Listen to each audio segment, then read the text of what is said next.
What up, what up, what up, people?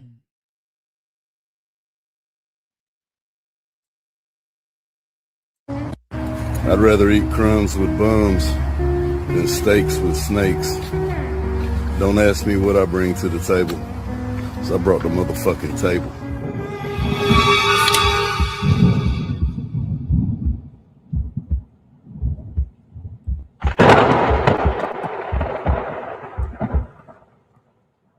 At the Cadillac dealership, we just picked up two brands making new Escalades. Studios.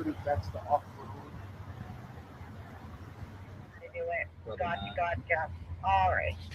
No worries, Really, no worries. really quick. Now, Hang on one second, really quick. Tell them who you are and where you're at. My name's Randy Pushkar. I'm with Simpson Cadillac of Buena Park. Cool. And what did you sell today to us? We got two Cadillac premium luxuries, 4-wheel drive, black on black, rolling out. Here we go. Listening, ma'am, you're being recorded. Go ahead. all right, perfect. No, that's perfectly okay.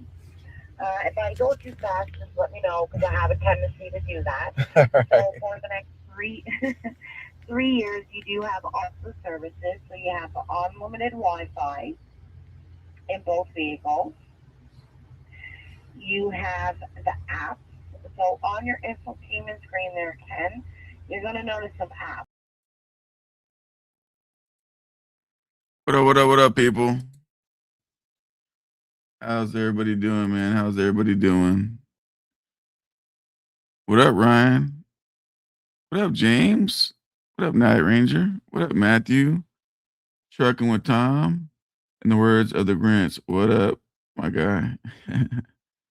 What up, Quick? What up, the Super? I'm actually gonna put the link here early.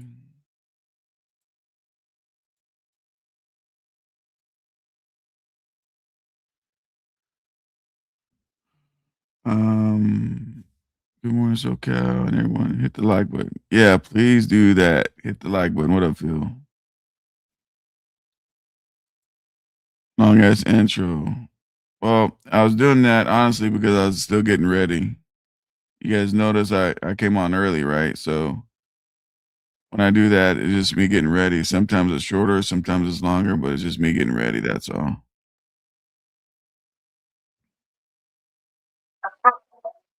What up, buddy? Hello? Hello? Hello?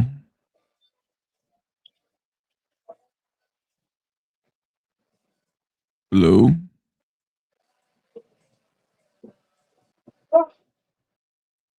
He's got to get his audio right. What up, big Marcus? How you doing? Yeah, so if you guys seen the title, put a 1 in the chat. If you guys seen the title, put a 1 in the chat. You got your mic together? Hello?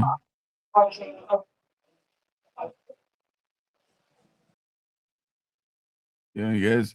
What up, PG? Yeah, when you guys hit the button, man, make sure you guys mics together, man. Make sure your mics together. Make sure your sound's good.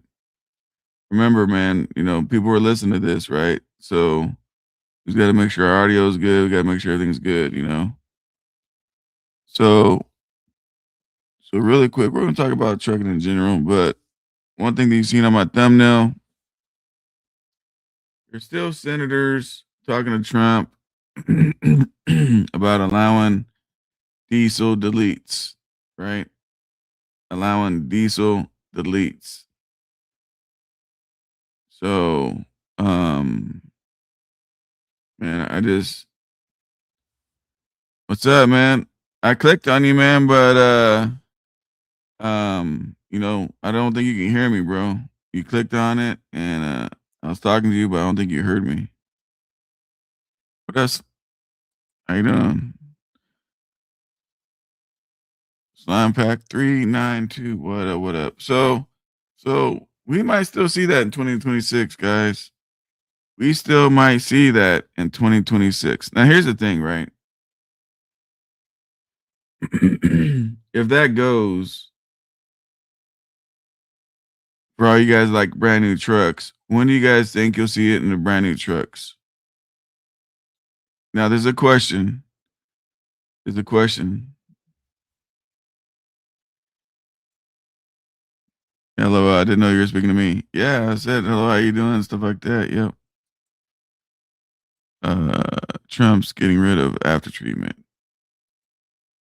Well, here's what I heard. So in the 2027 trucks, they're making the software. See, everything's got to get past, one piece at a time, right? It's kind of almost like, how do you want to call it? It's almost like shit,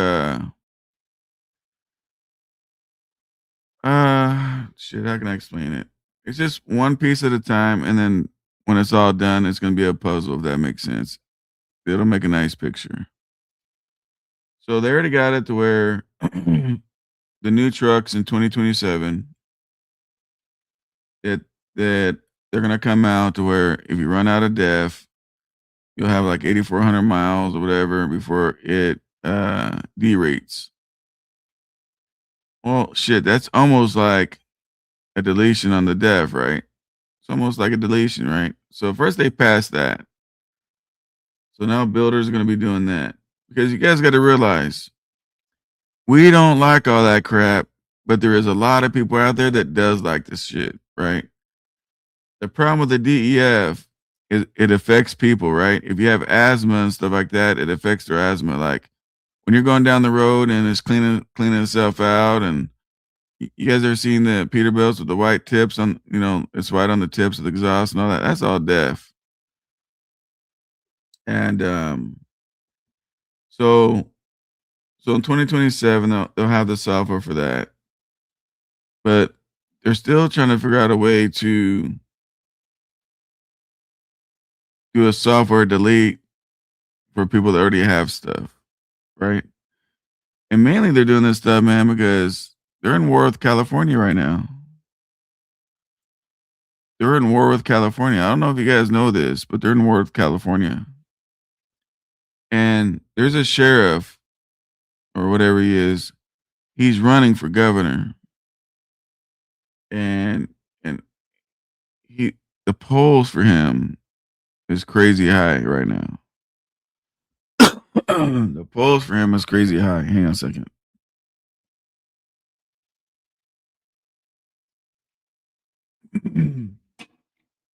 So if they do, I always tell you guys, man, I've been deleting, so I don't really give a shit if they pass it or don't pass it. But deleted trucks are passing the smog. I don't know what the smog is looking for exactly. Besides, it looks for check engine lights. My Hurricane truck had a coolant sensor that's malfunctioning, and I'm like, well, shit, that's coolant. It should be okay. And that damn thing failed a smog for a coolant sensor. Tell me how the hell a coolant sensor for coolant, the level of coolant, how the hell does that have anything to do with smog? So, yeah. So there's just a lot of dumbass shit that goes on with that stuff. Now, from right in January, we're gonna see a lot of laws, a lot of new laws. Let's see if I can even look them up right now. I don't even know if they're already in play. Let me see.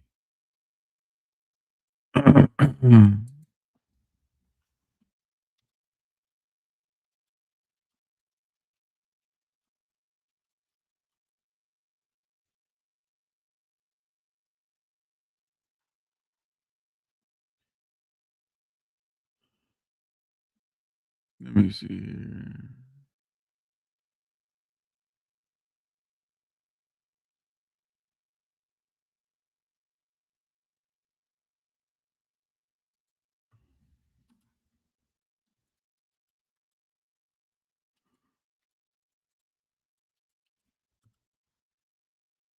I'm gonna always do all my homework first and have it set up, man. But I've been just showing my mom at the hospital, so I haven't had time to put my stuff together.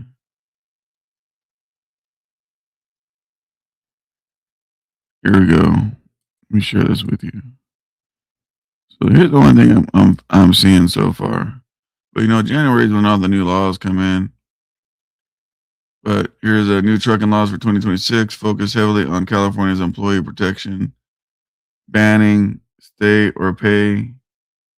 What is that? TNC driver rights, federal rules for the brokers, financial responsibility, FMCSA, and pending FMCSA mandates for automatic energy braking, which is AEB on new trucks. So, so they're gonna make the new trucks more of a pile of shit with all the bullshit than where it's at today. Like this shit, it's just crazy, right? Um, Plus ELD updates with some federal aimed at driver flexibility.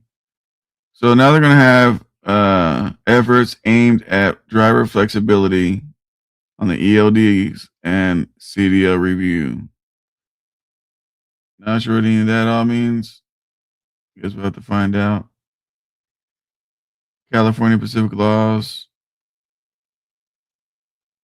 Stay or pay ban. Right. Oh, okay. So this is why these mega carriers don't want to hire people out of California. So they're gonna have an AB 692, which is stay or pay ban, prohibits contracts requiring drivers to repay training, relocation costs if they leave early, with few exceptions.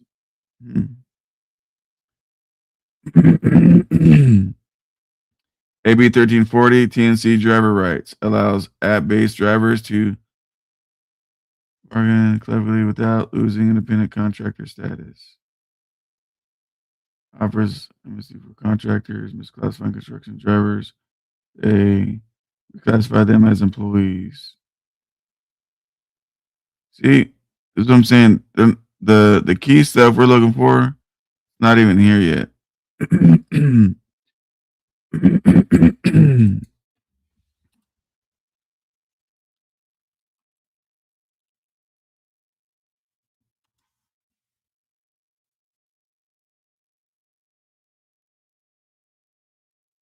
See, everything is like quiet until it's not.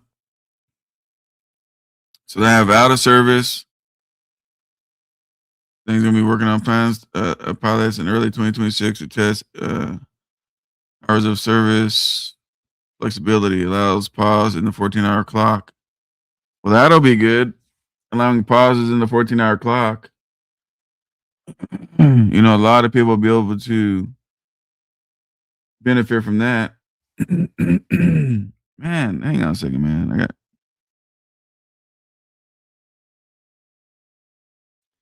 Man. So, and then something about brokers must maintain $75,000. Okay, that's in the bond bullshit. Delay rules expected. Proposed rules for automated driving systems. See, they're still trying to push the automation,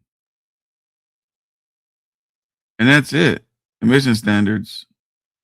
Expect phased stricter. See, stricter EPA standards.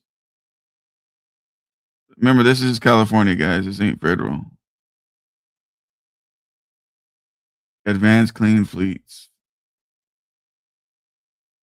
This is why they're gonna vote his ass out.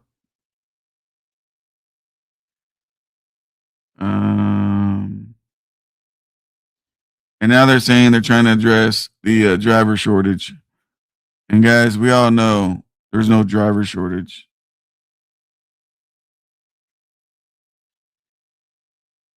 Let me see what this guy's talking about. Yeah, so when they're trying to learn about the new rules in January, they want to keep everything hidden.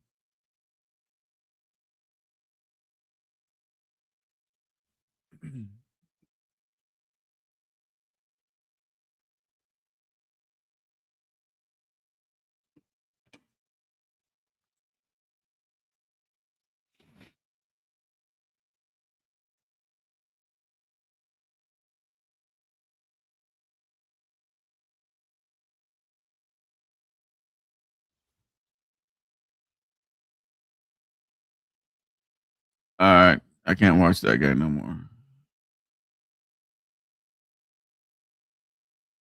Let's see.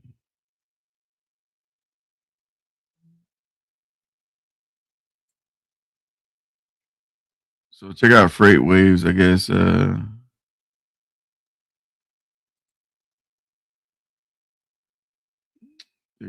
guess they are covering some stuff. Proposed rules. There it is. Automated driving systems. So they're still really trying to push that. They're still trying to push that we have a driver shortage, which is bull crap. Listen to this article.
Wow.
Well, that's. I had enough of that. I should have put you to sleep.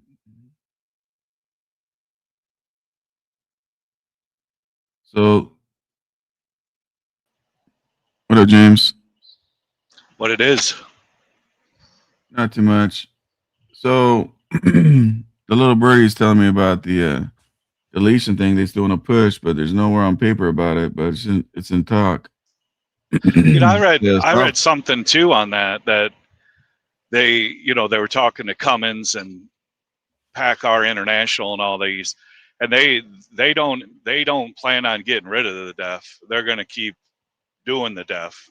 I think they've got so much time and energy creating this engine that they'd have to create a different engine to bring it back. I honestly think we don't really need DEF. I think these engines have gotten so efficient that DEF should just obsolete itself out naturally, Well,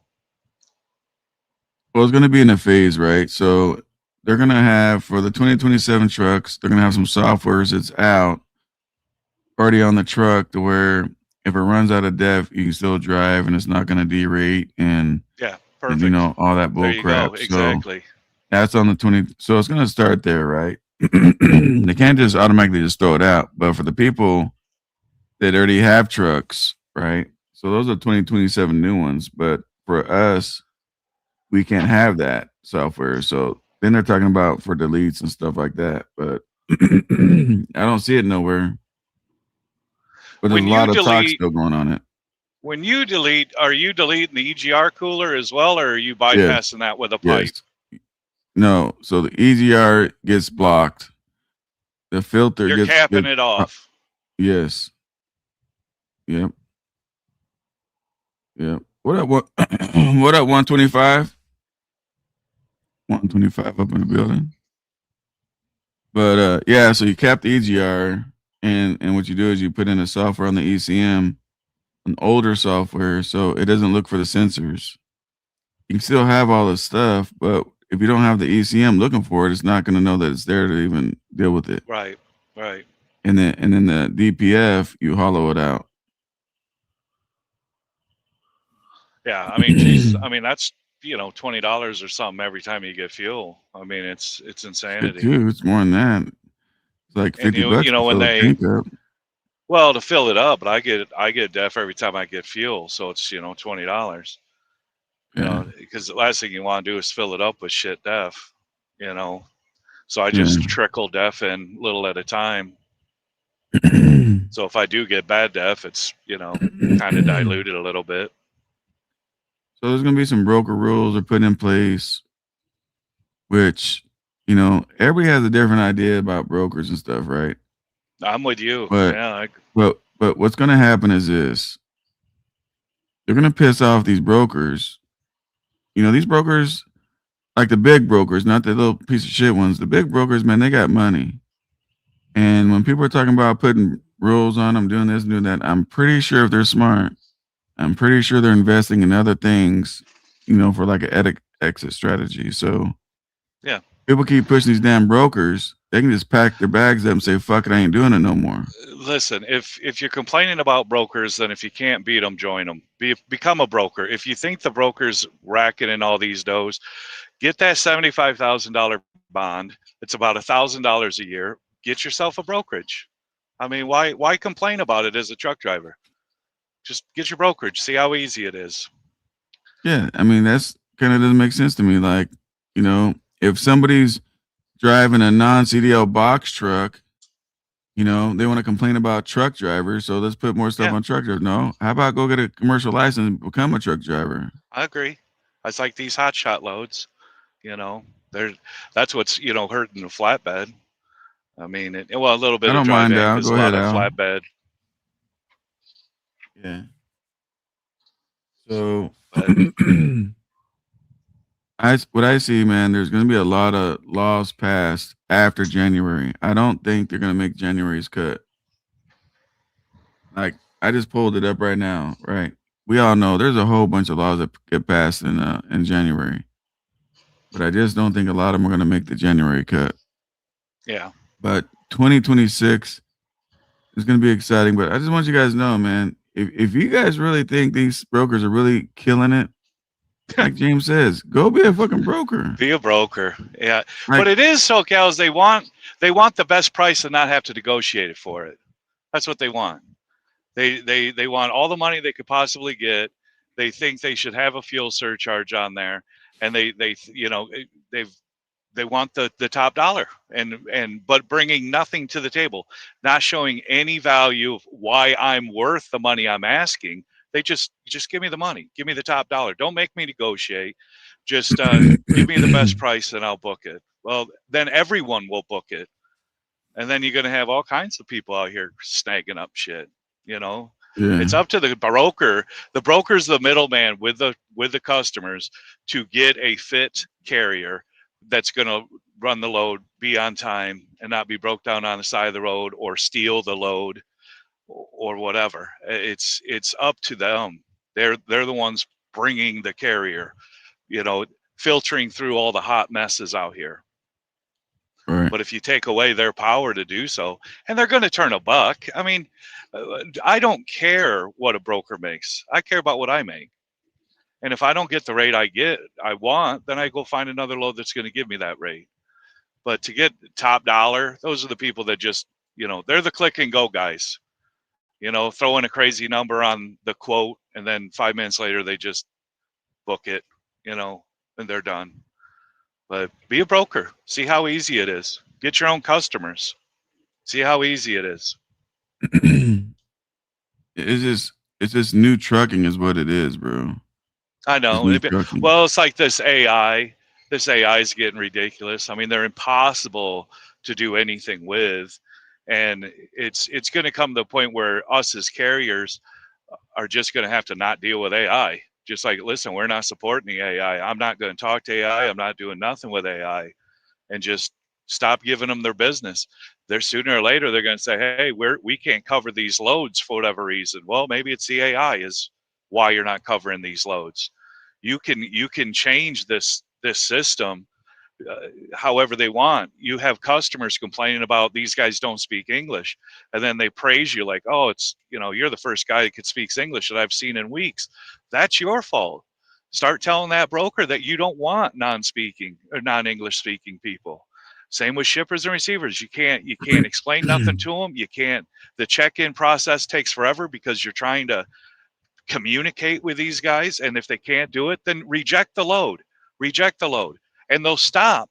These guys can weed themselves out of it. We don't need to go after their driver's license. Go after the customers. Have the customers say, we can't communicate with you. Don't send them anymore. I always tell people, truckers have all the power, man, and that's the stuff Absolutely. I don't understand. They do. I mean, we do. The thing is drivers cut their own throats, right? Yep. So agreed. The broker. I think drivers are drivers, and they want the best of both worlds.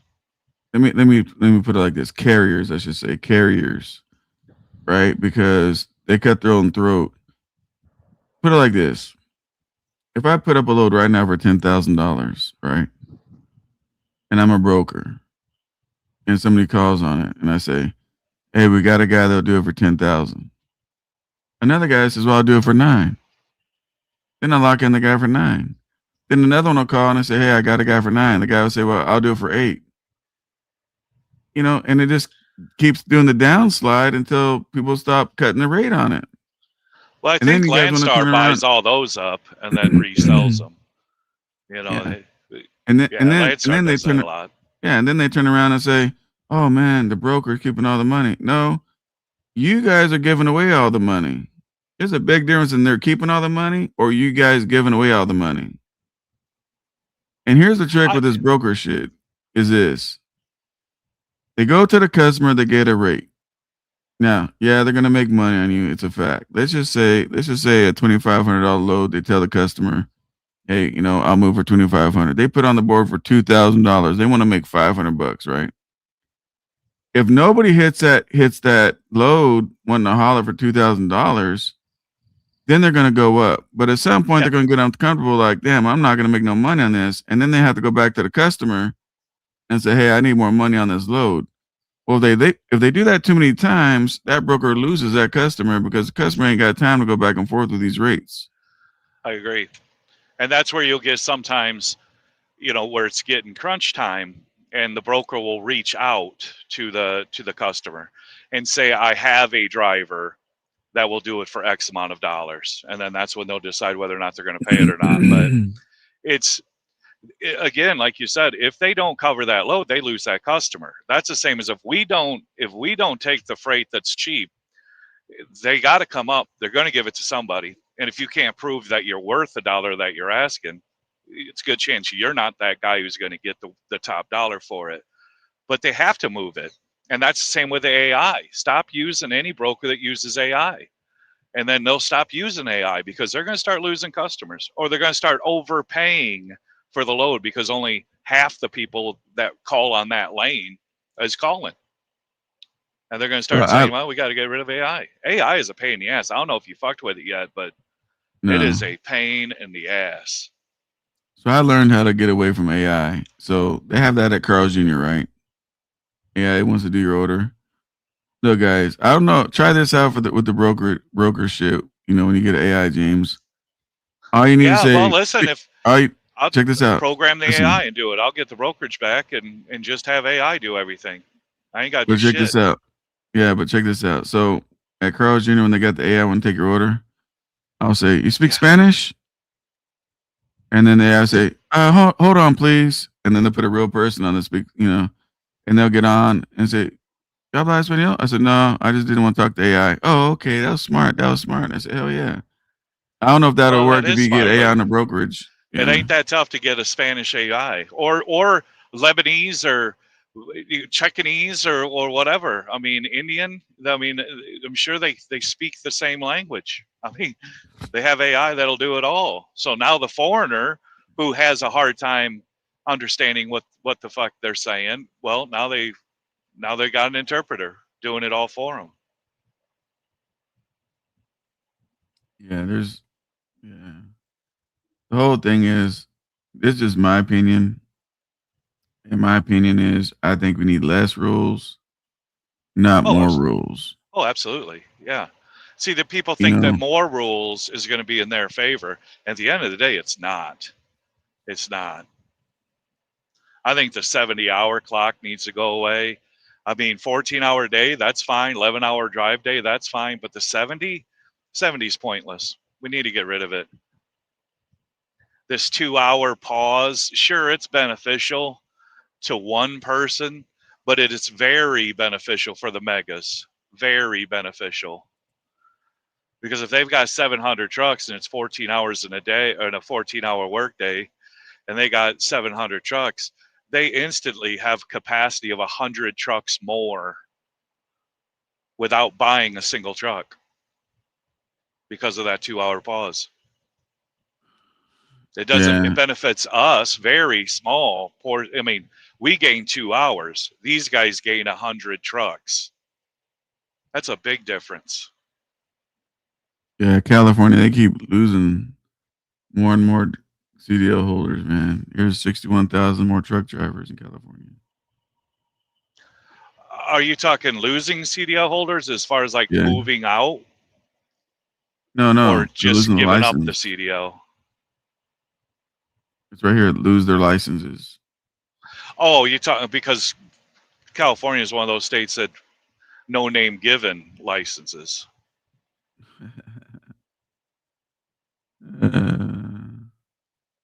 Yeah, they're cracking down hard on that, man.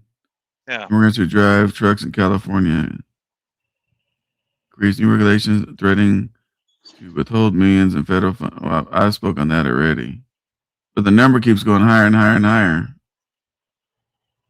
Do you see New York is they're pressing for more tolls, or I guess fees for the HUD for the tollways?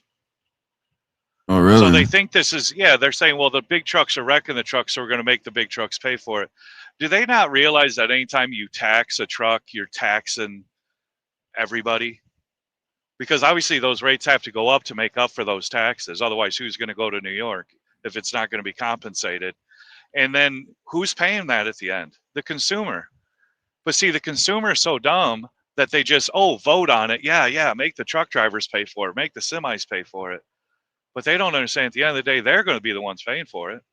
But this is how they get more tax revenue for the state. But the people are so blind that they love it. Like, yeah, absolutely. Tax the trucks. Well, who's paying that at the end of the day? You are. It's nonsense. I don't even know if I'm going to renew the HUD sticker this year. I might just get rid of it. Yeah, I mean, Yeah. people I can say make let them money, starve. man. I mean, I hate to Yeah, say it, people, but let California starve, let New York starve, let Connecticut starve, let all these states that want to be, thorns in our sides, let them starve. Stop bringing them shit. Sorry, SoCal, but oh, we'll I'm take your good, man. avocados, but yeah, we ain't gonna bring you nothing. Dude, I live here, man. I live here, so I'm all good over here. Yeah, yeah. The governing, I mean, hopefully that changes. Hopefully that state turns red. But There's new laws that are mandating truck only routes now in Inland Empire now. So now they're starting to do that now. so they can fine you for being on the wrong road, get more revenue. Yep, and keep trucks off certain roads, I guess. Yeah. I mean, there's a lot of coverages, guys, of a lot of things that um a lot of talk, but just nothing's on paper yet. They've been talking about deletions, they've been talking about all that kind of stuff, man, but nothing is on paper yet. I like the idea of the deletion. But I think they've got so much money. They've seen the cash cow of DEF when DEF is more expensive than diesel. Like, how the hell is that possible? But it's a cash cow. They ain't going to get rid of it. Park all the trucks 5 days for what? Why? So Jay Kenny, check this out. So the idiots Why? can make that much more money. Yeah, why would I park my trucks? I have zero complaints. I have zero. I'm telling you, bro. I make good money. I'm happy with my situation. I have zero complaints. And there's a lot of people like me out there I that don't have have zero any complaints. I think if it's a struggle for me, it's a struggle for someone else, and we're just thinning the herd here.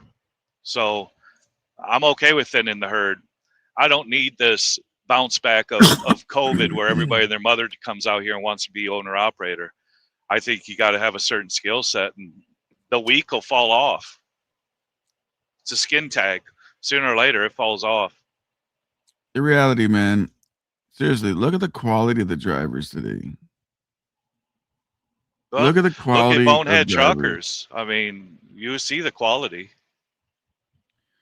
I try not to watch them because I don't watch it either. It's depressing. I want to keep my mindset positive, so I try not to watch negative. If that makes sense. I agree.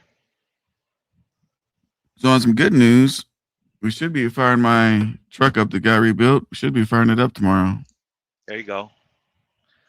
How many miles are you going to put on it before you give it to your driver, though? I mean, because break-in is a few 100,000. Or not a few 100,000, rather, but a few thousand miles. Well, the craziest thing is it's going to be a new driver on top of that. But yeah, so what I'm going to do, so from there to here, it's 260 miles. So I'm going to run around and burn about 500 miles, and then I'm going to dump the oil. You're going to run around with a loaded trailer, right? Well, I don't have to do that. I'll just hook up to one of the heavy-ass fucking RGNs that we got, bus haulers. Empty, there's like fucking 20-something thousand pounds. You know what I mean? Yeah, because you're going to want to climb hills and all that shit. I mean, I ain't got to tell you nothing.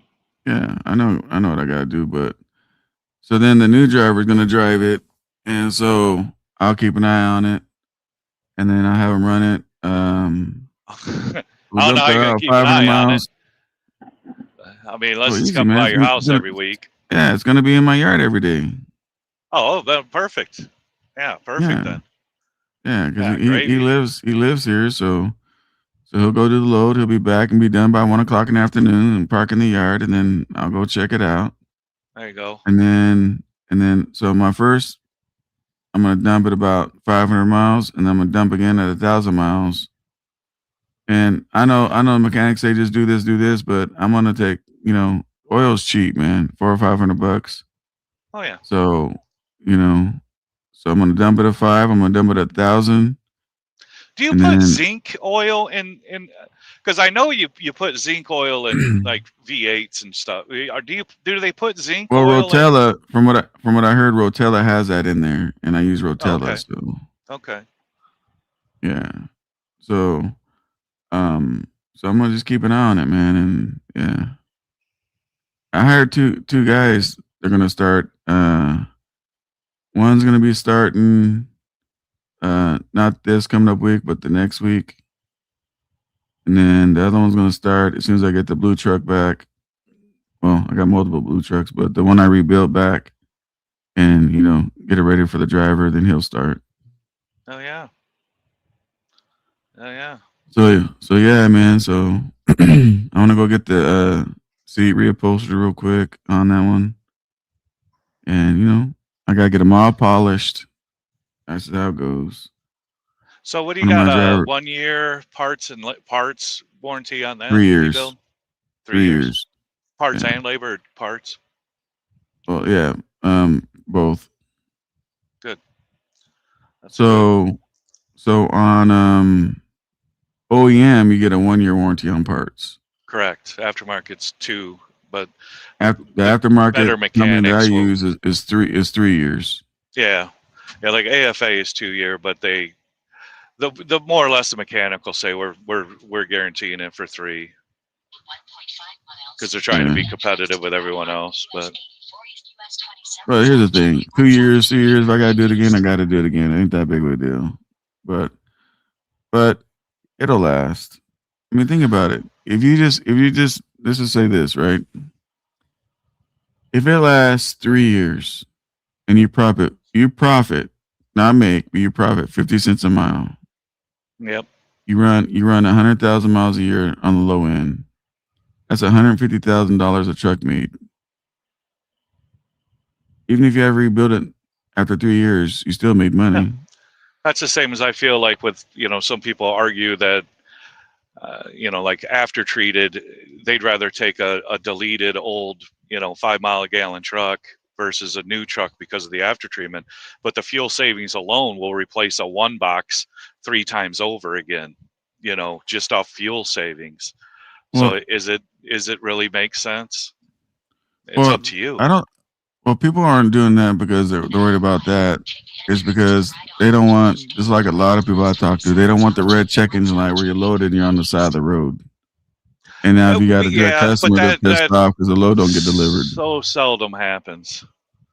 I mean, we're talking a NOx, 2 NOx sensors and a doser. Very rarely is that the case. I mean, if you got a problem child, I'm not saying that there isn't problem child cars or trucks out here that where it seems like every day something's going on. They could be problematic for sure. But there's others that there's not an issue at all, They're not an issue at all. A lot of people get upset with me because I talk about deletes, but it's like this. I'm not telling none of you guys what to do. You guys do whatever you guys want to do. But if you guys ask me a question, I'm going to tell you. You know what I mean? So yeah. I delete trucks. It's on my public platform. I don't give a fuck. People can call whoever the fuck they want to call. It doesn't matter because they can't prove it. If they anytime you can keep the soot out, the better. Yeah. But, I'm getting different, like with the EGR, some people want to keep the EGR and then they put a pipe for that coolant flow. Otherwise, it gets too hot, then you might only get 100,000 miles after the rebuild or after the delete because you're going to start losing sleeves because the EGR, you're not sending coolant to the back of the engine. But I mean, to each his own, I guess. I mean, depends on what mechanic believes what. Because, the thing is with deletes, not all deletes are created equal. One guy's delete's going to be different than another person's delete. Their program's going to be different. I mean, everything's different. So the Blue 389, right? That was deleted when I bought it at the auction. Man, I got this damn Invisalign retainer in my mouth. Man, it got me talking crazy. I'm trying to talk slow because I just put it in there and it's hard for me to talk. But so the Blue 389 was already deleted when I bought it. And that was 5 years ago or something, 6 years ago. So I have some check-ins lights on, so it's in the shop. So my mechanic said, he texted me, said, whoever did this deletion, they're a retard. Whatever the fuck that means, I guess I'll know when I pick the truck up. But you're right. So everybody's, when you go to somebody and say, hey, delete a truck, you got to be careful because you're fucking with that ECM. That ECM is $2,000 plus $500 for programming. And you just really got to be careful who you trust on stuff like that, right? It's like doing brain surgery on your truck. Yeah, and sometimes that ECM just needs to be flashed because once you start playing with it, it's just like any computer. Sometimes it'll drop a file or, shit'll happen. But yeah, sometimes that ECM needs to be reprogrammed. Yeah. So what I like about that is but remember, some people, man, let me tell you guys this, right? Did you guys know you guys can delete your own trucks? Did you guys know that they have companies out where you call them up and you plug in, I think your laptop, whatever, they have you download something, you pay them whatever money they're asking for, and they do a remote thing through your laptop or whatever, or they teach you whatever the hell they do, and with them not even being there, they'll do the software part of it, and then all you have to do is the mechanical part. which a proper deletion is blocking the EGR cooler and then hollowing out the DPF. Man, your damn GPS is don't shut the fuck up, does it? No, she's rowdy. Yeah, she's You should mute her until I do sign language. well, then I'll miss my fucking turn, dude. I gotta have this bitch yell at me. I don't know what she's doing. But there's so many different ways, right? So I caught someone scamming on TikTok, right? So what's up, buddy? Hey, Hey, how you doing? how are you? Good.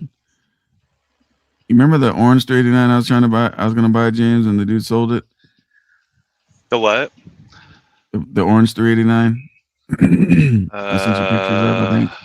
Oh, yeah. Yeah, that was a stretched out one, right? Yeah, so on TikTok, there's a guy selling seats, right, for semis. I said, oh shit, let me see what they're all about. One of my dudes sent it to me. I look on the guy's page, and he's got the orange semi truck, the same one that I looked at and took pictures of. Right? Matter of fact, I'll text it to you. And this dude, right away, I knew it was a scam because they're saying they're selling that orange semi truck for $25,000. You put $900 down and all this other dumbass shit. I'm like, this whole and their phone numbers are WhatsApp. I'm like, oh, there's a whole hell of a scam right here.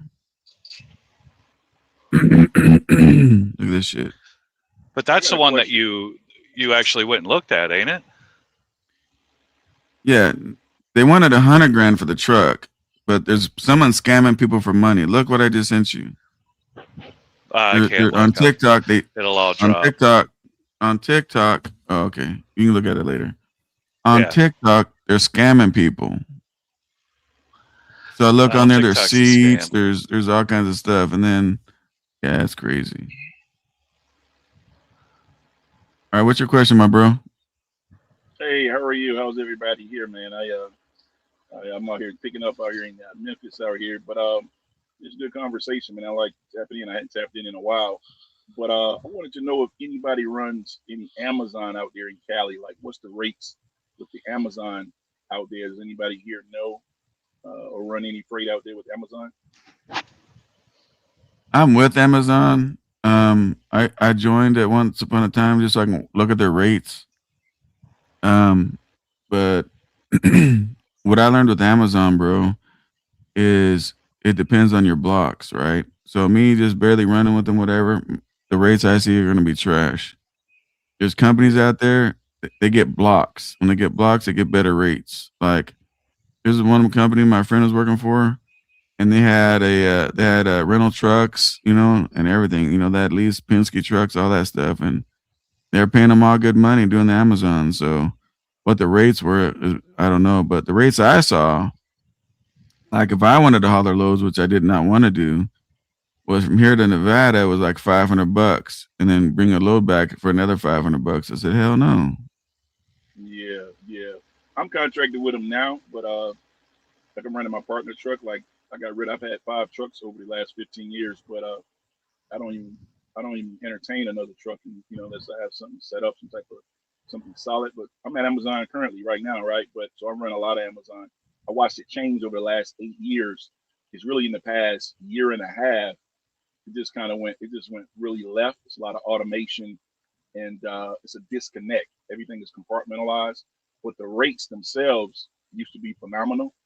But I mean, they're down now. Like, they're offering 160.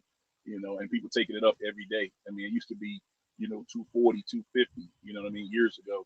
But after COVID, this huge rush came in. Everybody came into it. And now they kind of like Uber and Lyft. They have control.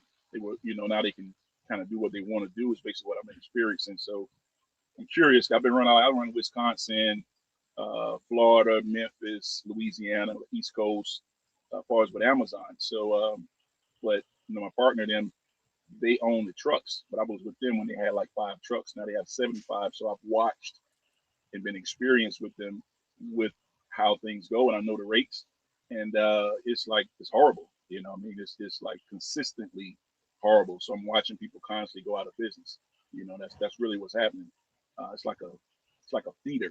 You're feeding wood into a feeder, and that's what's happening with trucks. You know what I mean? And I've been out running 15 years, and so I was just curious because he never comes out the west. Well, when I was owner op, I would get loads to come out west. Matter of fact, probably like 6 years ago, I was talking to you when I was leaving, and I was like, "Yo, I wanted to stop through and meet you." You know what I mean? It was years ago. But yeah, the rates is with them is it's kind of like one of those things with like any company. Once they get that foothold, it's just they're gonna keep pushing down hard as they can, pushing back on the rates and things. So that's when Well, it's not just that. Remember, from when you started 8 years ago till today, they got their own trucks now. yeah, yeah, So mostly that fast makes a ones. big difference too. Yeah, yeah, yeah, definitely. But I mean, some people like running with them. If you guys have that many trucks with Amazon, you can get a lot of blocks. So your guys' Yeah, rates are going to be different than people like me because I don't mess with them. If I sign on, which I don't know if I can or can't because I haven't updated. I get emails. I get to update your registration, insurance, and all that kind of stuff. Every year, and I only jumped on it, man, so I can see what goes on as far as rates and stuff. But yeah. yeah, yeah. It's more systemized now too, and like you said, like when somebody just comes on, it's going to be different than what you're seeing than someone else. I know because I'm sitting out here with guys that have like independent 1 and 2 trucks, and I'm looking at what they're doing, and then what we're getting as a company. I know there were some of the rates that they've been getting here, and it's not that. It's even for them, they have to like have these meetings and push back. I mean, it's been pretty bad in terms of the rates. Well below $2. Offering 160, 165, and they're having this contract for 8 years. You know what I mean? So it's pretty bad. But you have so many people trying to come in that don't understand it. I'm talking to these guys and watching. Literally, you go out of business. You can't. They don't sustain the repairs, man. They just don't. Eventually, when you get a truck, specifically doing this, overall it's very different, but specifically when they run, if they're saying, "Oh, it's pretty decent," that's what they're saying. But then I'm here. I'm contacted them. Where are you now? It's 2 years now went by. You know what I mean? So it's pretty. Like I said, it's a lot of new coming in, and the reason that larger companies like my guys that run this out of Chicago, they own the trucks, so they own their trucks outright, and even that's the reason they can still pull that profit off the top. If they didn't own it, they would have been out of business. They didn't own all these trucks, you know what I mean? But they were smart at how they reinvested the money over the years, and that's what's keeping them, keeping things afloat. But even with that, these trucks are coming due with certain repairs. You know how that gets when you start getting up in mileage. So yeah, it's a lot in the industry, man. It's for me, it's more what's happening personal. Your personal debt. That's like the industry is going to do what it do. All industries, it's going to be a peak, a valley, and what are you going to do for your personal debt? Even your corporate, but what are you? It's like being free. A person that doesn't have control of their debt, then they're going to be more angry. I know I have been, but I understood and I understand.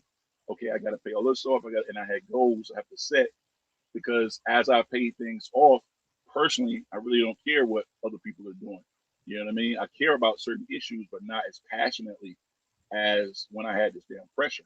So much more pressure. You know what I mean? So yeah, man, it's the industry is it's phenomenal, and it can be very ugly at the same time. It just depends on what that individual, how they approach it and what they're doing.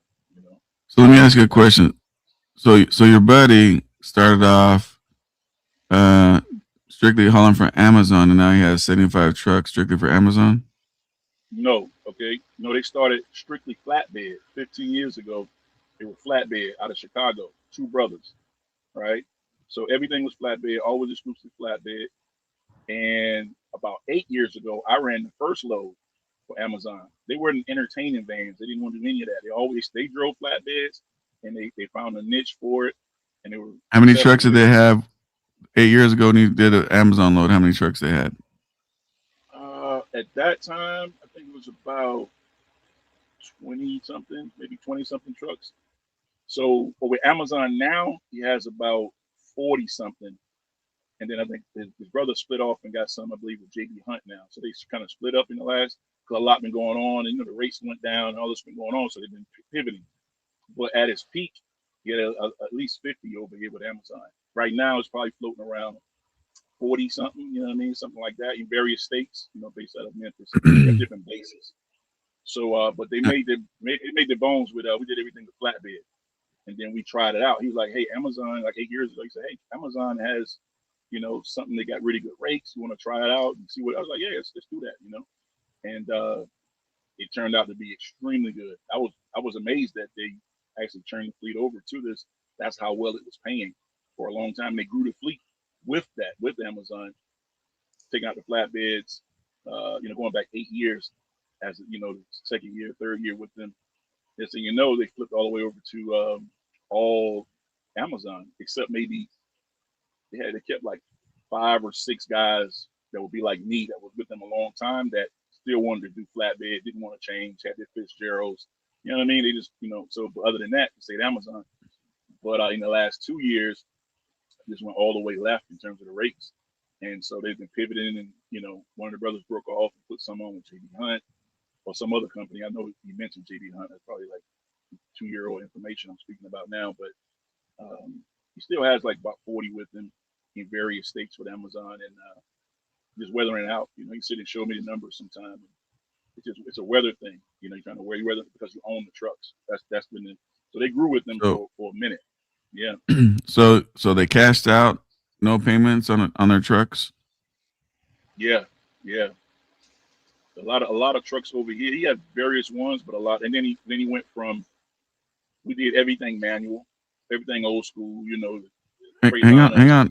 I'm trying to prove a point for these folks. So. Oh, okay, go ahead. I'm sorry. So they grew a whole. No, you're good. So they grew a whole fleet paying cash for trucks, right? Yeah. Oh, yeah, for sure. That's been their model. Even when things were good, I watched them. I with them. I've watched these guys, been with them driving, and I watched how they did it. Everything, personal house, everything stayed within their means. And then I would leave. I would like be there 2 years, and then I would go with a step deck, and then and I'm like, "Hey, what you got going on?" I'll come back, right? So I'll leave and go and come back, and it grew some more. I leave and come back every few years, and then put my truck on over there, and with a flatbed or with the Amazon. So yeah, they grew it, man. The key is they didn't keep all that debt. I'm watching these companies go out, or just in Chicago alone, in Atlanta, because I was in Atlanta 15 years. But yeah, they without having the trucks paid off, impossible. That's the thing. People be saying stuff, but then they disappear. Like I haven't, I think I haven't been on your channel probably in about 6-8 months, or maybe even a year. But I tap in. Hey, it's been a while. It's been a while. But my point is, you still around. You still doing what you're doing. You still got your business model. See what happens is people say a lot of stuff, and then they disappear. I mean, you can prove the bread. You said the proof is in the pudding, man. So some things are you have to have. You're not going to outrun debt. You're not going to have a lot of trucks and run Amazon. Currently, that's why I'm maxing out. I know these rates out here from the Midwest all the way over, and sustain that with truck payments. I don't care if it's 30 trucks, 10 trucks. You can't. It's not going to happen. I'm watching you go out of business. Maybe get quiet. They're quiet now. They don't even answer the text, so they don't answer the call. Like, wait, what's going on there? You know what I mean? So it's very important, no matter good or bad, and I'm 50. I've turned 50 years old this year. No matter good or bad, the key to everything is the base, a foundational base, is to have things paid off, or have it in the plan to have it paid off very soon. 70, 80 months, none of that stuff. I mean, set things up, but have the plan to reinvest to pay it off. I watch these guys do it. You know what I mean? That's the only thing keeping everything going. And he wants to pay even more right now. We do 600 a block. Let me ask you a question. What truck are you currently in right now? What is it? 2022 Freightliner automatic. That's another thing. We went from exclusively manuals. Don't even want to hear nothing about automatic. Going back, 15 years, they were like me. I don't want to hear nothing about it. Don't even talk about no automatic to me. I've been through all of that. But as I started having breakdowns, and I would run the exact same routes with Amazon, even with the flatbed, but with Amazon, this is maybe 5 years ago, my brain started changing because I track my numbers. That's another thing. I got spreadsheets. I got it written down. I started realizing I was paying over $10,000 more per year in fuel with my manual.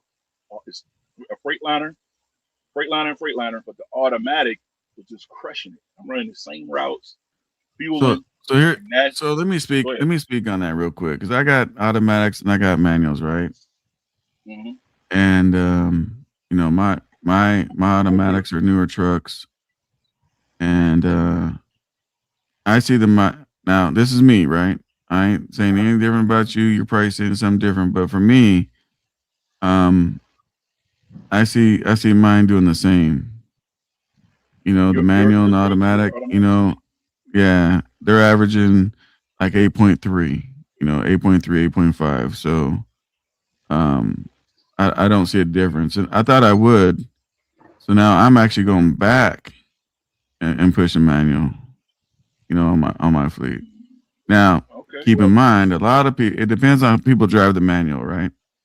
yeah, yeah. So I got one guy that'll drive, and he uses more fuel, and then he'll go on vacation. And I got a part-time guy. He'll jump in the same freaking truck, and it'll be a night and day difference on the fuel cost. Because again, I was like, man, is there something wrong with the truck? Like. But then my Yeah. part-time guy, he'll jump on, and then the fuel will be back to normal again. And then my guy comes back in Uh-huh. the truck, and then my fuel goes back up. So it just It makes a it difference. just Yeah, it it just makes a difference. changes, I'm man. It just just speaking about in changes. my experience. Yeah, and my experience would have been some years ago. My last truck I owned was 2022. I sold my last one on Facebook Marketplace. But so, I'm going off of that experience, at the time. But my whole point is I love manuals, but I just got into the automatics and, then, I just got into it. So, I mean, if you keep taking care of it and monitoring your fleet, I'm sure with the right drivers, it could maybe do that. But I'm just speaking from my experience, and that's some years old with it. And since then, I've just been running like, 2020 up Freightliner, automatics, and, they've been good. But before that, you couldn't even pay me to get to drive a manual. I mean, an automatic, but they got better over the years, and I'm open minded. I'm open. I'm gonna learn new things. I don't want to be the guy. There's a guy sitting next to me, great guy. He's been driving 50 years. 50. All right. He got a KW sitting out here. I was just talking before I left this Amazon to get something to eat is when I first tuned in a little while ago because they canceled a load and got another load. I was talking to this guy, and he was just saying he's been out here 50 years. We had a long conversation, man. I tear up. Like I'm more empathetic now, far more than I used to be 15 years ago or 20 years ago. Like what are you doing? Why are you still, even he talking about his family, but his personal debt. Like I say, he got a HELOC on his home, some type of loan. It's the debt that's keeping him out. But the point is, we just had these conversations. That's a long time. That's a long time. When you 50 years in the industry, that's a lot. That means a lot of things. I made mistakes and done things. The whole thing is pouring that foundation in personal life and business. The person to run the business with it, so that no matter what's going on, everything is going to have its peaks and valleys. And sometimes it's going to be like there's a valleys right now for a lot of people. In trucking, just like just a low point. It's been there for a long time, but being able to have that, whether they're manuals, automatics, it don't matter because people know so many tricks of the trade, like yourself, of how to keep things, pay attention to the type of drivers, pay attention to how you do certain things with the repairs. That makes a difference, man, and then running, you know, Midwest and West Coast is different than damn mountains and all that all the time in the snow. You know what I mean? Out of Chicago and the East Coast and Boston and Rhode Island, these things are it's all types of ways, but the fuel mileage is going to be way worse because I've gotten in Cali when I run 55 because the sign I hadn't been out in Cali in a while, but in some years. But when I literally go down to 55, like the sign says, my fuel mileage go up to like 12 and 13, literally. You know what I mean? But you got to have discipline to do that. Stay running like that. So it's different. But yeah, that's a good Yeah. point, man. It's a good point. If you managing your fleet and you're, this is my experience. A person don't have to go one or the other. But what they need is a good rate. A good rate defined by, good is relative, but there has to be some where we have a common agreement on. Like $1.60, $1.70 a mile. You can't. That's not sustainable. You know what I mean? So So let yeah, me you ask you a got to. question. If $1.60 is not going to work, why pick it up? Like, All right. for example, if you're in my town and I say, hey, man, oh, crap, hang on a second. Yeah.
Cars, you either have to use a heavy coil to fix them or just buy a whole new one.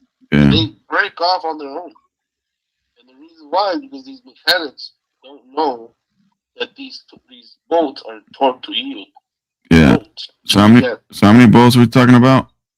Like 41 of them. I just called Commerce Diesel again. Yeah. I think they have them. Just they're gonna make sure right now.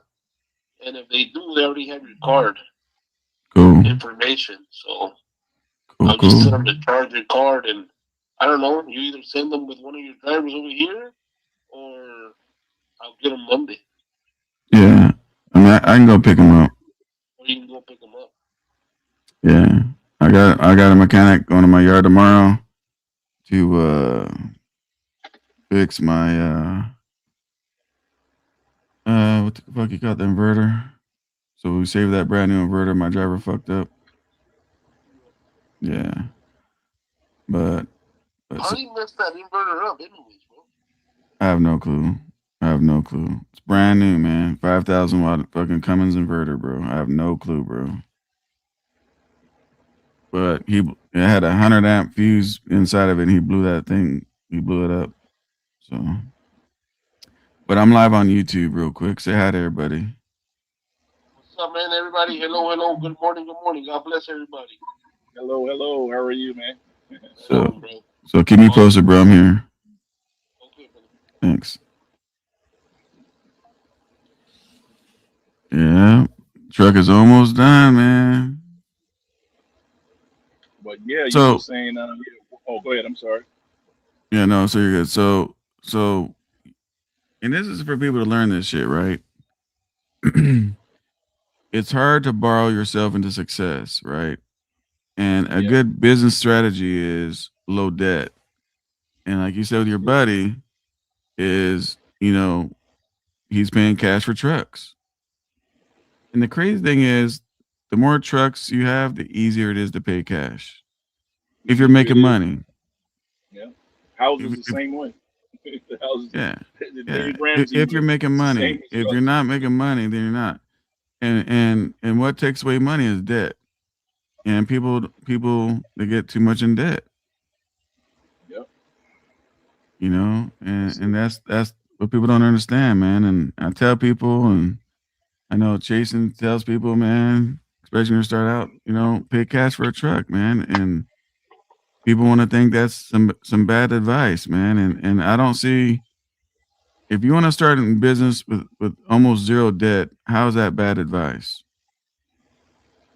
And now you have a success story of your buddy where, you know, he's running Amazon and, you know, he's killing it with cash trucks. What up, Mark? Hey, buddy. What up, What up, Mark? How you doing, buddy? Hanging in there. Can you hear me? Yeah, I hear you. Yeah, how are you? How are you, Mark? Great. Yeah, you know, you guys are talking about this debt. I'm in a whole lot of debt right now. And the trucking income is just really it's low, but I can still survive. I'm just looking at that as how can I, what's the best way I can just clear out this debt when you got to keep going into it? Well, I would not tell you to say live what it is, but it's hard to tell what debt it is, right? So it's something that somebody's gonna have to look at and see how restructuring, or, you know, see how you can get through it. Or another thing you can do is, which is crazy, is find a side hustle. Side hustle income sometimes will help you pay off the debt faster too. So let me give you guys an example of something. Let's say you're in debt with a car, right? Let's say the payments are high. Now I'm gonna exaggerate some crazy numbers, right? Let's say you got a, you know, $30,000 car and your payment is let's say your payment's $1,000 a month on this car, right? And it's killing you, right? The payment's killing you. The first thing I would say, Mark, is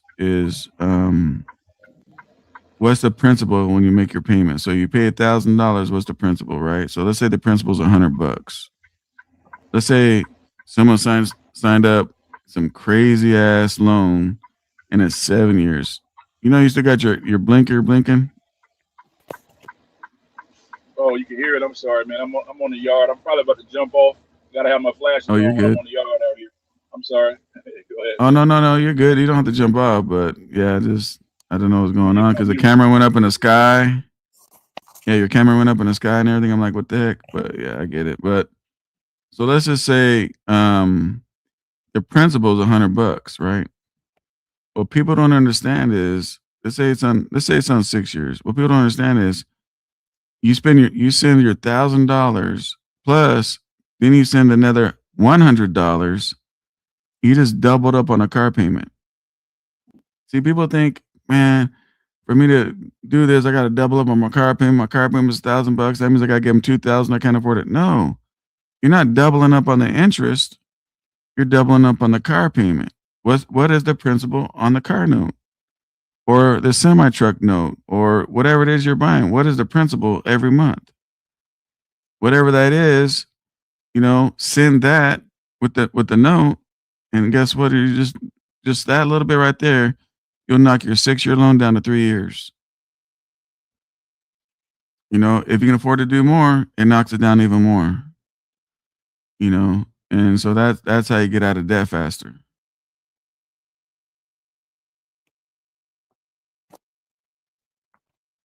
Right. Sounds good. Does that make sense? So what I would do is write all your debt down on a piece of paper, what the payment is, and the next to it, put what the principal is. And anytime you can make some extra money, you look down at the principal and start paying on that principal, whatever it is. Sometimes the principal is $25. Sometimes the principal is $50. It depends on where you're at on the loan, how old the loan is. The bank wants all their money up front. So if it's a newer loan, it's going to be high interest, low principal in the beginning of the payments. If you started getting towards the middle or past the middle stage, then it's more principal and less interest. So that's how I would tell people to hurry up and try to get out of debt as best as they can. And it sucks, man. You know,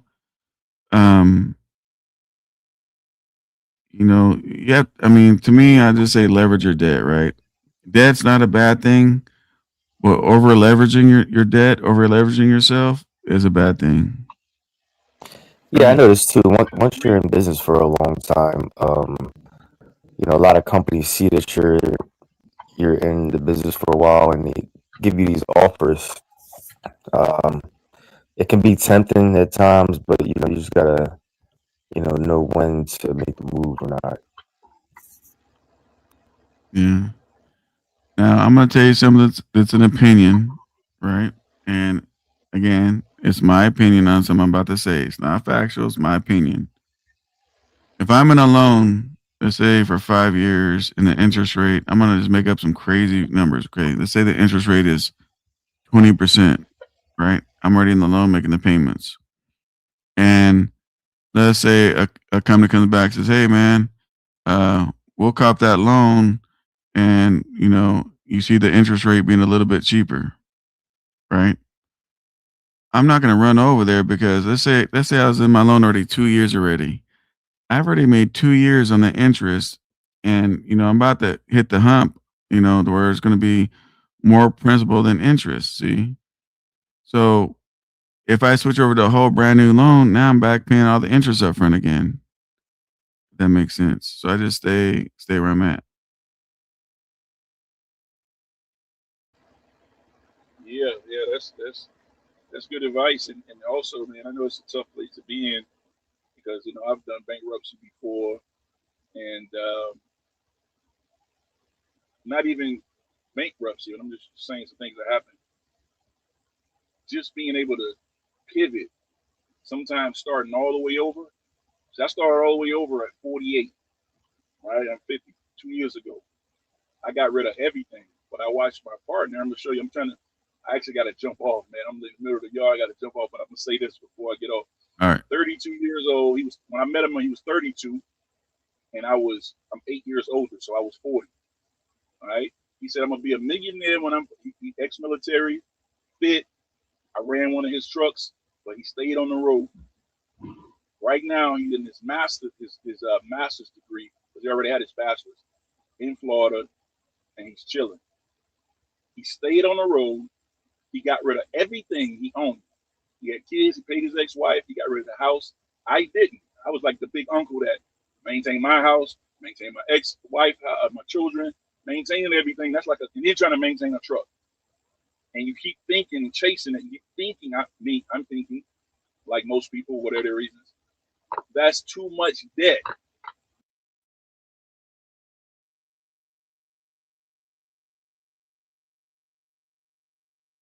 Hang on, something happened to your sound, bro. Something happened to your sound. Hang on, something happened to your sound.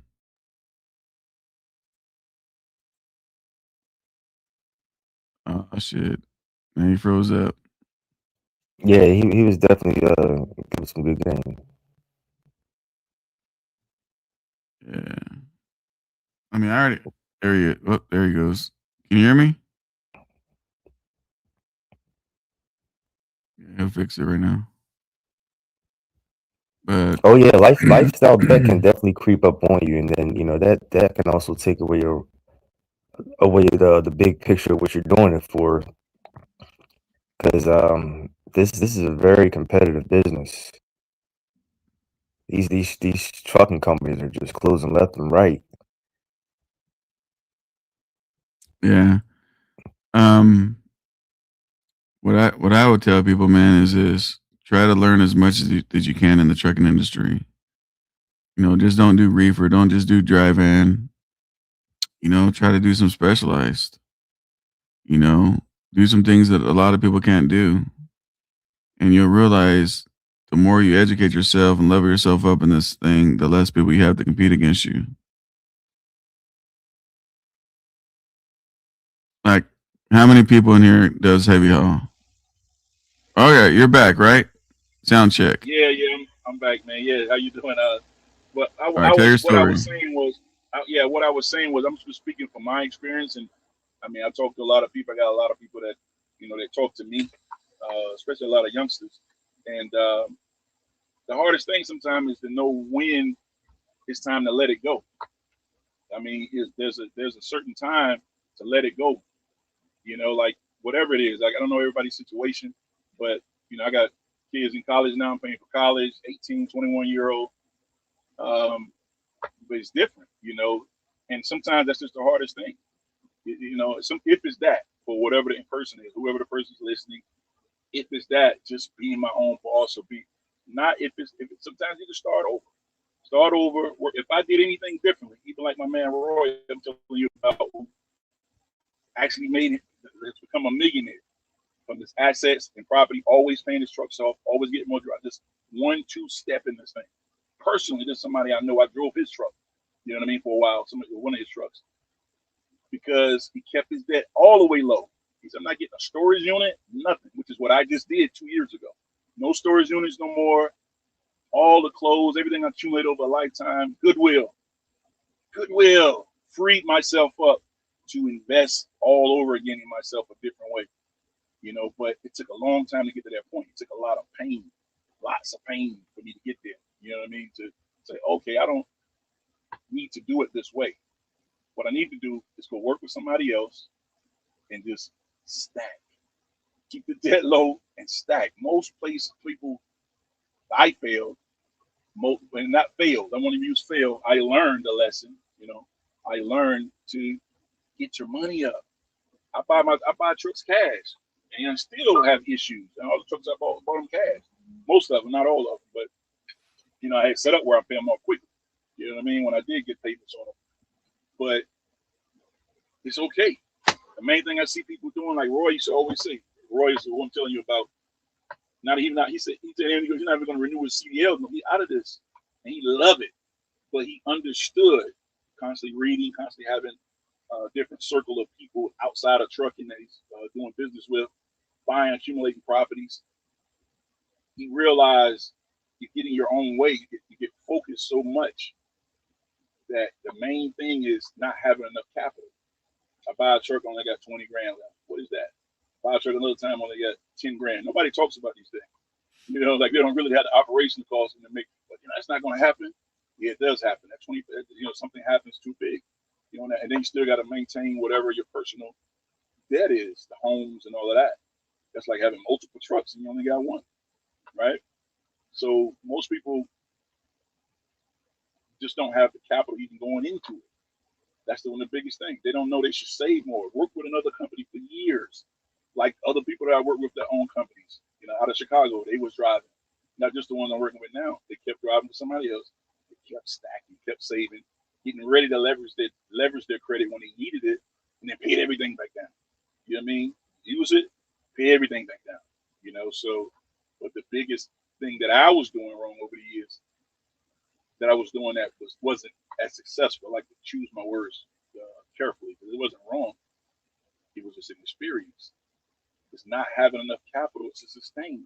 Just say no to whatever the low rate is. Say no this today, say no tomorrow, and it's like, oh shit, I got to do around this so I can just pay this. That's what really be happening. You can't sit still. You don't have enough money to sit still. You don't have it. You don't have enough revenues coming in. You can't sit still. So go ahead and get out of it.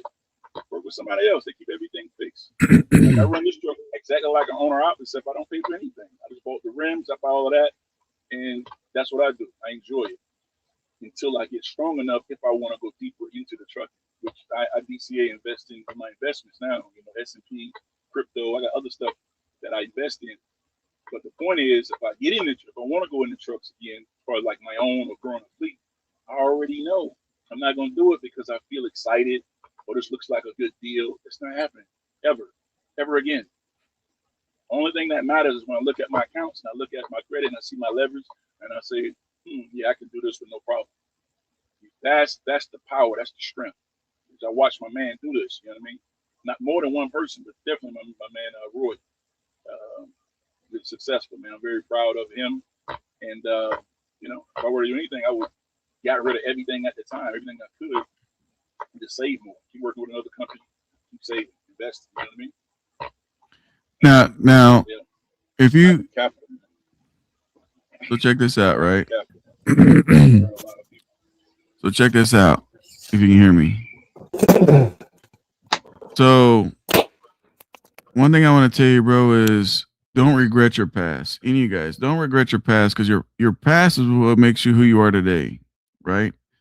And like your path that you're on right now, you learned a whole lot from your past. See, when people says, "Hey man, I took an L, a loss," right? But you can take that same L and turn it into a lesson. As long as you learn, then you're educating yourself, right? There's two ways to educate. And one, either listen to somebody through their experiences that'll help you, or you go through your own experiences, right? And from what you're saying is your buddy, he started a trucking business. He learned, low debt, pay cash and low debt. And here he is today. And you look pretty happy, man. You look like you're not stressed. You look like you're pretty happy. And that's a good thing. Yeah, I look at it as like this. Try to keep your personal expenses around 800 to 900 a week. Pay yourself that. Live off 52,000 a year, because trucking goes up and down. You can put away about 25 cents a mile each week. That's the best way, or plus more. The numbers are small, the margins are small, but I'll say like stack up about at least 30% and clear out a lot of your debt, especially when to save up to buy a truck too. Yeah, this all depends. One thing I want to say in the comment section, if that's the real Joey, I got to make sure it's not a troll. If that's a real Joey, text me on my Instagram. I know you don't have my numbers and all that kind of stuff, because but text me on my Instagram so I know it's you, so I don't block the real you. But yeah, man. So I mean, everybody has their own story to tell. If you guys want to tell your story, hit the panel and tell your story. The greatest thing I like about what I try to do with my channel, I know we don't do it too often, is I would love people to come up here, hit the panel, and just tell their stories. Whatever the story is, right? You don't get personal in depth, where people can fuck with you on your personal life, but tell your story, because you never know. There's somebody that could be listening. They can learn from your guys' story, not just me, but your guys' story. My channel is a trucking community. It's not about me. It's about you guys, right? And it's about learning. It's about experiences. You guys experience things that I've never experienced, right? So your story is just as valid as mine. So always feel free to come up here, man, when it's open panel, and when I say let's talk trucking, hit the panel, man, tell your story. And I always hear people, right? I always hear people all the time, man. You're cashing trucks out. It's easier to move in this business. It's easier to move in this business. If you have high crazy payments, it's hard.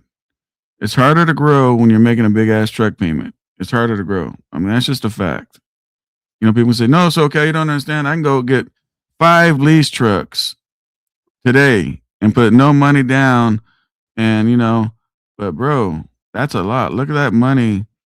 You look at your lease trucks. These people are paying $4,000 a month on a lease truck. Yeah, it's 0 down, but you got 5 of those motherfuckers. That's $20,000 a month. Even if you want a brand new truck, that's what, $20,000 a month. At the end of the year, you can almost pay cash for a brand new truck if you didn't make the payments. Yeah, it has to be. There's a purpose for it, and there's a time for it when you leverage that debt. But just overall, what's a proven fact is when you have no debt or low debt, you have an exponentially more increase in success rate, exponentially more than someone laden with debt. If that's the way. I mean, I've known some people that got outran with some debt and got multiple and they were successful for that time period. But the ones that stayed in it and kept doing it, they're all gone. They're just all gone, or they're managing it at a higher level right now. And I watch the blood pressure. I listen to them when their wives is talking. I'm watching the interaction, and we sitting down and eating, and they're talking about, I'm finding out all the personal stuff going on. They're gonna stroke out, but it's the debt. You're making the money, but the money is going out. When is even like my guys here, they doing well, but I remember times that they went on a lot of stress, stuff I didn't know about that I found out about. And I talk now, like I don't know their goals and ambitions. That's like everybody has their own experiences. Like you were saying earlier, everybody has their own experiences. I don't know all of their goals and ambitions, but I'm like, what's your goal? This is what I talk like personally. And we eating and we're just like outside of the truck. What's your goal, man? Like all the stuff is going on. You want to go to 100? You want to go to 200 trucks? Is you gonna just keep doing it? You're gonna just take on more? You can go back to, I remember when the numbers when it was 10 trucks. You know what I mean? No, like low stress. You peaked. You know, you got to a certain point. What's your goals? That's one thing about it. What's good for one person might not be for the next because they want to go bigger. They may want to be a mega carrier one day. I can't stop a man if that's what they want to do. I just know that the road to that is laden with people that lost everything. You know what I mean? Like it's just because it's too much debt. It has to be smartly leveraged. You got to pay it off. You got to come back and get it again. Then you can't foresee the COVID. You can't foresee 3 years of what these rates been. You know what I mean? You don't even see that. You know, so yeah, it's one of those things, man. But the person that kept their debt low, they can weather it all and make a better decision than someone that didn't do that because they're not even making decisions, man. That's why even companies that call me that I work with over a dozen companies over the years, as you know, a driver and as owner. And so, you know, I got experience in customer service prior to coming into trucking, you know, selling cars and being in a lot of sales. You realize some companies on autopilot, you talk about that debt like that, they just on autopilot. They don't even want to hear, they can't even hear the driver, they can't hear nothing. All they need is that truck to move. You know what I mean? Like, and when you're speaking to people, a new person or maybe someone young that don't have experience in the service customer, they don't really get it, which is why another reason people love new drivers and new people, not just new as young, but new period, because it's like you're not even a human. You're just a body, and they're speaking to you like that, or there's something going wrong with the pay, or something's going wrong. But the reality is, one of the main factors that they're just under a lot of pressure. They're under so much pressure, they don't want to hear nothing. They just want the truck to go. Run this low, run this low, run that low. You know what I mean? Like you're not hearing that something's wrong. Let's get this truck fixed. Oh no, we're gonna do it on the next one. It's it's just like a recipe for disaster. Now you're dealing with a higher turnover rate with drivers, in addition to you got to get them repairs done and all of these things going on. And but the common denominator that puts the lava to the person is the debt, the high amount of debt. A person can focus, pick up a few whatever it is, big trucks, whatever, but they need to already have a way to pay that stuff off. You really want to have a person is really better to have. Hang on 1 second. Yeah. Hang on 1 second. This Joy person that's in my comment section, you got two choices. You can either hit my panel. You don't have to be on the panel, but hit the back of the panel and show me your face so I know it's you. Or you can, the only other way you can reach out to me is Instagram, which I just checked that and he didn't send me any messages. So those are your two choices because we don't troll over here. So I don't let people troll people's names and all that kind of stuff. So you have a choice, and it's sad too, man, because it's good for everybody over here, no matter what. But yeah, I saw a Joey video where he said that I was his mentor and he was my mentee, and that was so false. It was crazy. Like I've met Joey before. I got no problem with Joey. He's a good dude. He goes through things in life like a lot of people, and I don't hold that against him. But Joey's a good dude trying to figure himself out, and I'm all good with that. But I'm not gonna have people in here trolling people. It's not gonna happen. So either you can hit the link that's pinned. I don't have to put you on the panel if you don't want to be on the panel. Just go to the back, turn on the camera in the back. I won't put you on the panel. All right, Joey, I see it's you. I just had to make sure because, if somebody was going to troll you, bro, I was going to block them.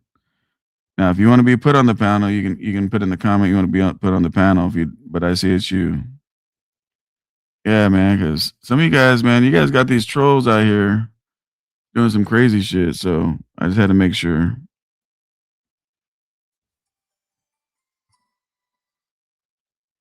Man, my door camera, man, keeps sending me messages, man. That shit's crazy.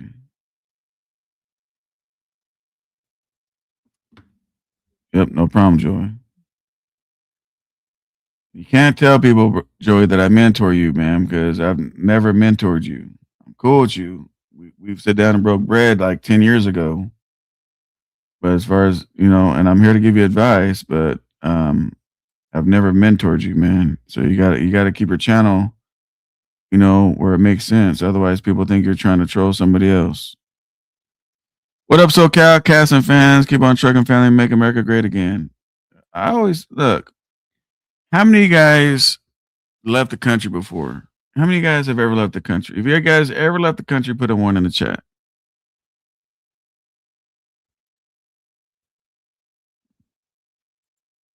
One of my membership dudes says, I've come to realize that the man behind the business is the biggest factor. That right there is a fact. Not how the acquire equipment, cash, lease, or finance. The man is the factor.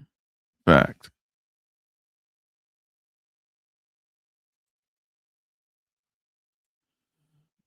You being my mentor, I meant that by I've been watching you and listening to you for years. Okay. Yeah, because somebody shared a video about you, man, saying that if you want to be one of my mentors, you can make a $700 check. And you got your story, you're going through what you're going through, and I understand it. And when I was on that other panel, I'm really trying to help you out. But if you're saying I'm your mentor because you've been watching me and listening to me for years, that makes a lot of sense. But in a way, when I saw that, man, I just felt like you're trolling. So, you just got to be careful, Joey. Because there is actually some people out here, man, that are cheering for your success, bro. And I'm one of those. So, okay, Night Ranger said he's been out of the country. Anybody else been out of the country? Obviously, I've been out of the country. So one thing I want to tell you guys is this, right? Where you guys sit back and I don't give a fuck who's president. I don't give a fuck if it's sleepy ass Biden, Trump, fucking Kamala, fucking Obama. I don't give a fuck who's president, right? You can have the worst president ever in this country, right? And this country's still better than any country you can go visit. The opportunities here is better than any country you can go visit.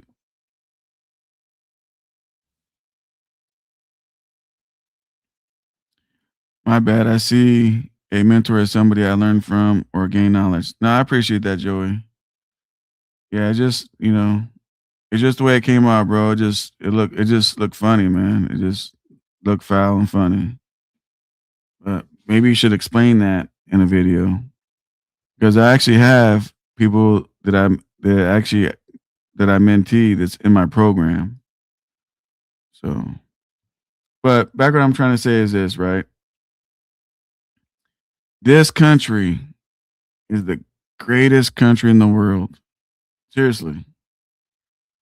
And no matter who's president, what laws they put on us, how bad we think shit is, it's still better than any country you can go visit.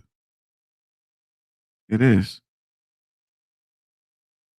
When I leave the country, I can't wait to come back. Now, I live in California, mind you, right? Now, is there a lot of great things about other countries? No, absolutely.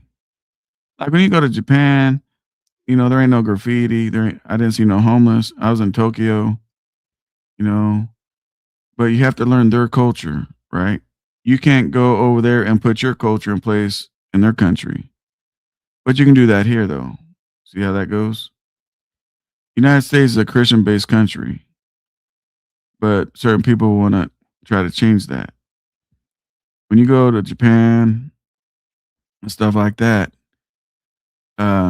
you want to get a job in Japan. They don't tell the people that were born in Japan, hey, you want a job over here, you better learn English and Japanese. They don't do that. Over here, Oh, are you bilingual? Do you know Spanish? Oh, we can't hire you if you don't speak Spanish. Like, why is that a problem if I'm in my country, my English speaking country? Why is it I can't go get a great job because I don't know Spanish?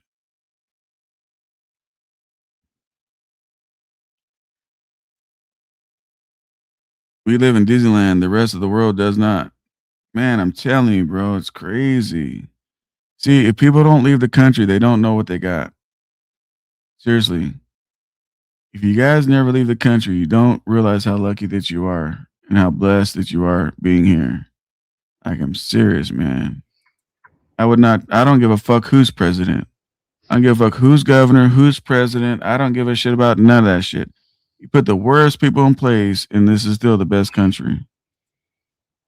Yeah, I've been out. I just been Panama City, Panama, and I've been through a few of the islands down there. So yeah, it's a different perspective, man. It's different. So what's your take? Am I telling people bullshit or am I telling people truth on your opinion?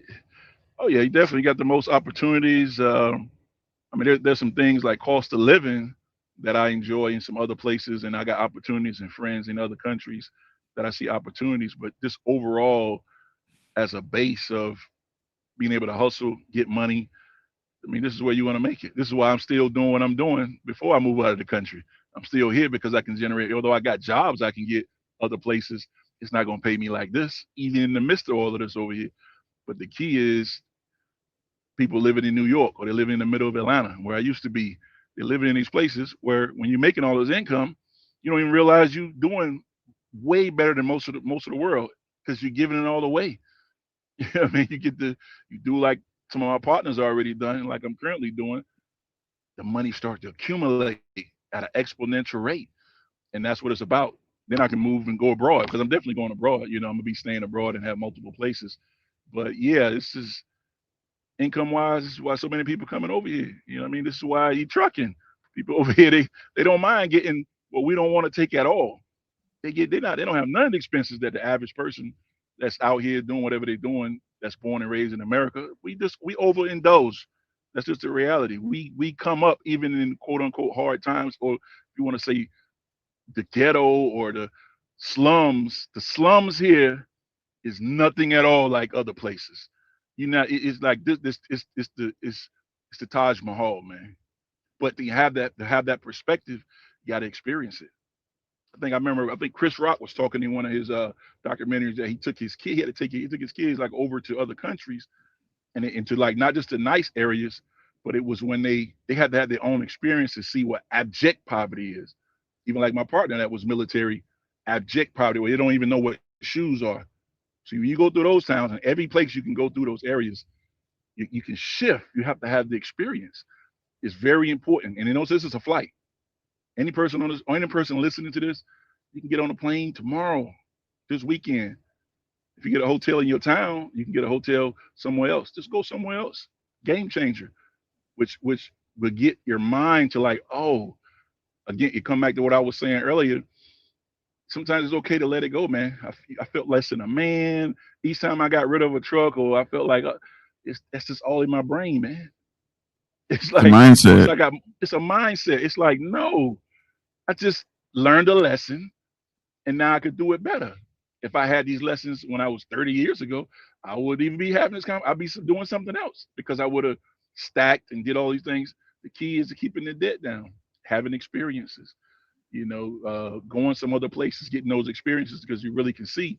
You don't have to. Every city, even in Cali, I went to school and I got my father from Cali, so I got brothers and sisters. I got five sisters and two brothers that's still out there. That's where they born and raised, but Oakland, right?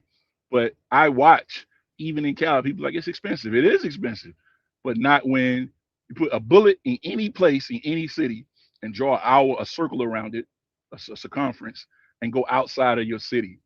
It don't cost much. From Oakland to Patterson, especially when they just formulated when it was like nothing, wasn't even a Walmart. There wasn't even a pilot there. I remember all that. To get the house there. You could commute or get your. It's all about perspective. Most people want to be right in it. You right in it, you're gonna get boiled. They're gonna boil your money. They're gonna boil your life. You don't even know what's happening because you don't have no perspective, especially if you're not leaving the country or leaving the state. get your debt down. You can move anywhere outside of your city. That's the key. Because no matter how I much you plan. make, yeah, go ahead. I know. Hawaii is part of us, but I'm gonna get a place. My son's in Hawaii right now. He's gonna be there for a while, so I'm gonna get me a place in Hawaii. Nice. So Kevin Cooley says that. So you're part of the problem too. I don't consider myself part of the problem, Kevin, but I mean, I respect whatever it is you're trying to say, but I don't see me as part of a problem. Joey says, I see this. Platform.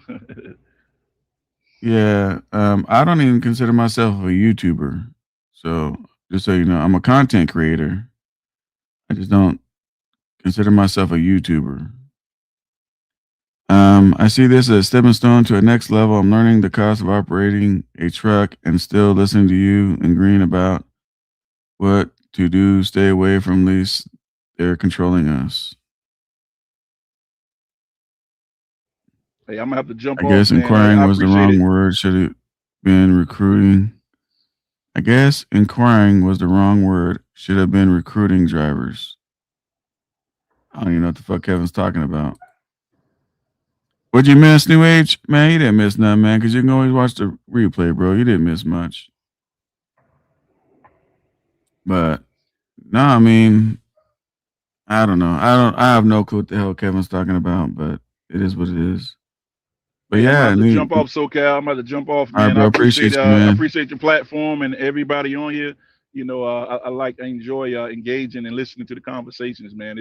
It's important just to keep these conversations going, and you know, people can choose what they want. You know, they couldn't do this the way we doing it, you know, 20 years ago or 30 years ago. It didn't even exist, man. You know, so definitely shout out to you, SoCal, and everybody else that's engaging, Mark and everyone else on here and everyone listening.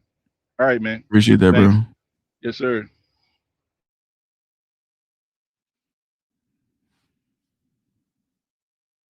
There we go. So yeah, but just think about that, right?